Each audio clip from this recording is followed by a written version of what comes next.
As novas gerações, elas têm uma novidade. Elas foram criadas nas grandes metrópoles, especialmente longe dos pais e dos avós.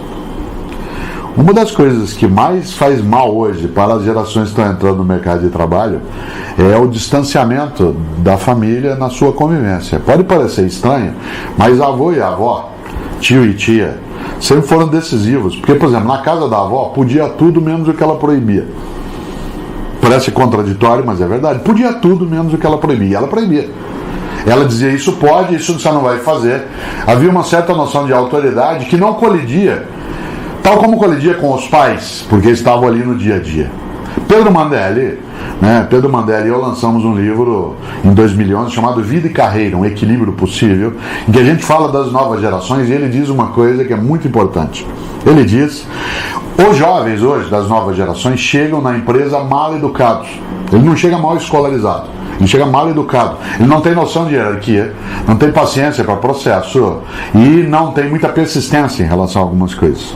Não é uma vítima, dele mesmo. Não é uma responsabilidade que ele tenha. Mas ele veio de uma sociedade em que houve um distanciamento entre os adultos e os jovens, entre os pais e os filhos, pelo horário de trabalho, pela distância nas grandes cidades. Portanto, esse jovem chega com dificuldade para ser educado nas relações. E aí eu estou falando de boa educação mesmo, não estou falando de escolarização. A empresa está tendo, diz o Mandelli com toda razão, está tendo que educar os que chegam. Educar significa ensinar para ele noções de hierarquia e para ele entender que a autoridade não é autoritarismo. Entender, e isso digo eu sempre, que desejo não é direito. Não é só porque eu quero que eu tenho direito. Que existe a necessidade de se compor um tempo de paciência, que é preciso ter paciência. Paciência não é lerdeza. Paciência é a capacidade de deixar maturar alguns processos. Por isso, sim, as novas gerações, os que têm menos de 30 anos de idade, eles são nativos digitais.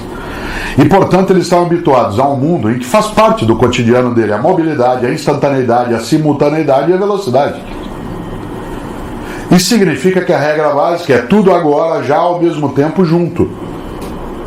Isso dá para uma empresa uma grande vantagem. Esses grupos novos têm senso de urgência, têm habilidade com uma série de plataformas digitais, mas ele não tem algumas coisas que os mais idosos têm: paciência, persistência e resistência. Só tem uma alternativa: juntar as gerações. Não é um choque intergeracional. Ele pode ser um choque se a empresa for tola. Mas um gestor de pessoas é aquele que, em vez de produzir o choque intergeracional, ele produz a junção intergeracional e faz com que as competências distintas, que elas sejam concertadas. De novo, concertado com C. Um concerto das diversidades. Você quer coisa mais bonita do que uma orquestra em que um violino é concertado com um instrumento de percussão, em que um baixo tuba vai junto com um fagote ou um oboé, e isso produz harmonia? Essa é a tarefa. Novas gerações são muito bem-vindas e precisam sê-lo.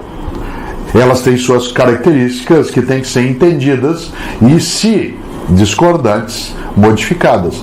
Mas eles não chegam, os jovens, sem nada saber. Eles têm imensas habilidades, têm várias capacidades, e se nós, mais idosos, fomos capazes de fazer essa junção, esse mutirão, de competências, ninguém perde.